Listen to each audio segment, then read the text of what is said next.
who's to blame for Canada not getting a deal with the United States on trade just yet? Well, Toronto Sun political columnist Brian Lilley says it's more of Mark Carney's fault than Trump's. Here he is, Sun columnist and regular BCN contributor, Brian Lilley. Hello, welcome back.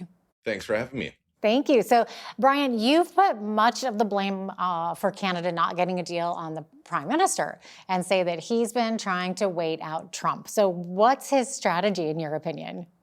His strategy until last week's announcement that Trump was going to put more tariffs on Canada on August 19th, unless there's some sort of deal.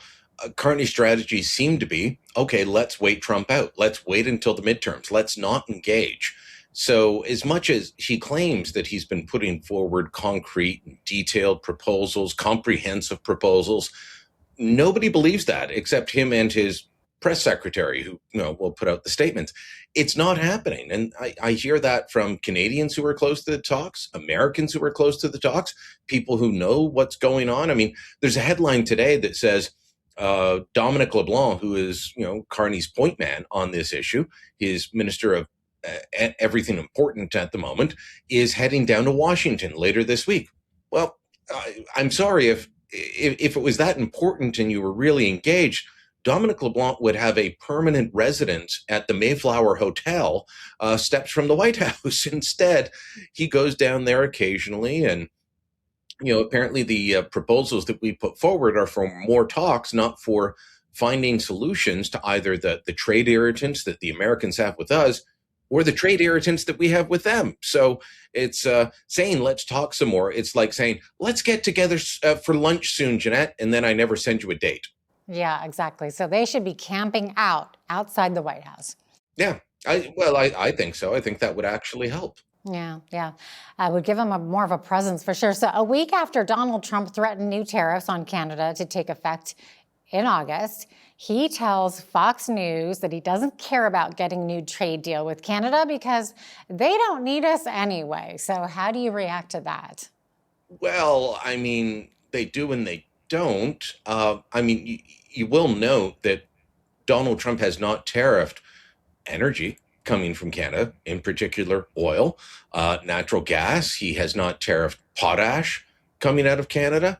The things that he actually definitely needs and doesn't have competition on, he hasn't put tariffs on. The things he has competition on, like autos here in Ontario, he's put tariffs on. So look, the Americans don't need us as much as we need them. That is true. And that's part of why I say we should be looking to get a deal. That doesn't mean surrendering. That doesn't mean giving in to everything that Trump wants. But, we are more trade dependent than they are. I'll give you one quick stat. Our exports to the United States are the equivalent of 19.9%, so 20% of our total gross domestic product. So 20% of our GDP is tied to selling goods and services to the Americans. The opposite, their exports to us amount to 1.4% of their GDP. So the dollar values are actually very similar. We have very balanced trade. But for us, it's 20% of our economy. For them, it's 1.4%.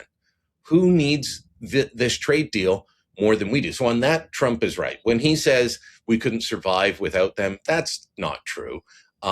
It's definitely an exaggeration. But we do need them on trade more than they need us, which is part of why I keep saying, get the best deal that we can. Negotiate. Don't try and wait out Donald Trump until after the midterms like Mark Carney's been doing. Try and get in there. The idea that Carney has is, well, wait until after the midterms and then the Republicans will lose the House and maybe the Senate. Well, that's just going to make an angry Donald Trump, but he's still going to be president for 2 more years and he's still going to be in charge of the negotiations. Yeah. And aren't they our biggest trade partner? Yeah. By orders of magnitude.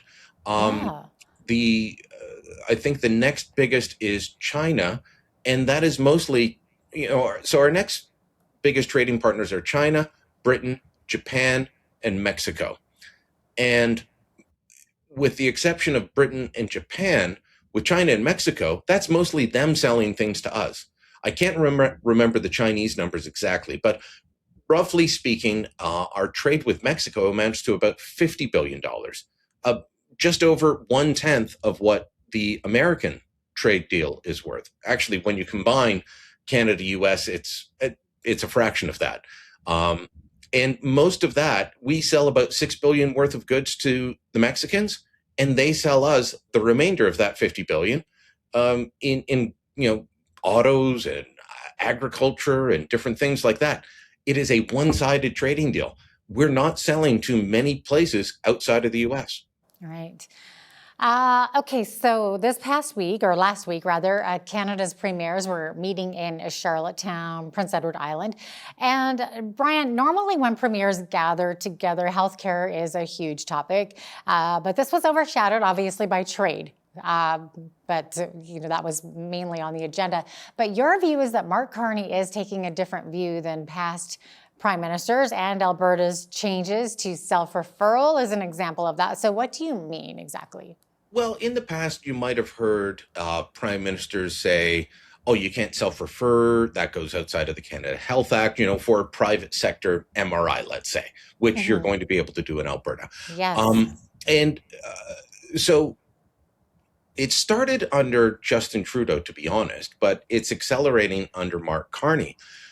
The provinces are experimenting because budgets are being stretched. They've been stretched for a long time. Healthcare makes up almost half of provincial budgets in most jurisdictions. Yes, the premiers all had a message for the prime minister that they need more money, that they can't change the annual escalator on health transfers, that it needs to actually go up. So that message was there, but as you say, overshadowed by trade. But because the government doesn't want to give more money, they're allowing more leeway in how healthcare is delivered, such as the self-referral in Alberta or here in Ontario. They have deemed a whole bunch of surgical procedures that are considered elective. Elective means you can schedule it for another day. It doesn't mean that you don't need the surgery. You're not going in for a nose job or something like that. So so-called elective surgeries like cataracts, getting your eyes fixed. I mean, when people lose their sight, they lose their independence. I talked to one doctor who said that he had patients, a couple in their 80s, that they both started to lose their eyesight. They just needed a cataract surgery. They couldn't get it done because of delays. And they weren't able to move around because they couldn't drive anymore. They got the surgery, they got their independence back.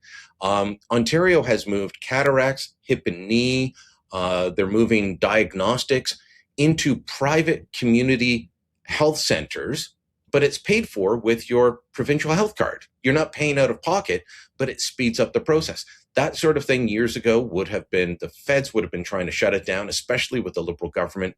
Now they're saying, well, as long as people are paying with their health card, we don't care. Just get people the care they need. So in lieu of money, provinces like Alberta and Ontario are getting flexibility, which they want the money, but they also do appreciate. I know Premier Smith, Premier Ford, and others appreciate the flexibility in how healthcare is delivered. Mm-hmm. So while the premiers were meeting in PEI, there was a lot of show of unity on certain topics and claims that they're all on the same page. But you're also saying that there was clearly some division, especially after Ontario Premier Doug Ford threatened to stop major exports from Western Canada. So how did that go over? Yeah, I mean, did you see the eyebrow raised?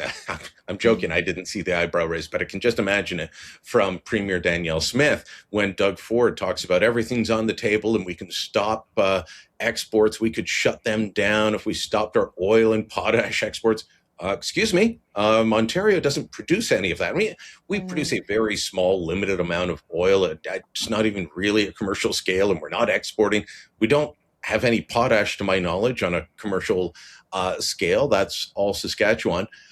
I was on a radio show in Saskatchewan last week, shortly after Premier Moe was on, and the host told me that at the end of the interview, where they were talking about this very issue, Premier Moe said, "Hold on, aren't you going to ask me about the fisheries?"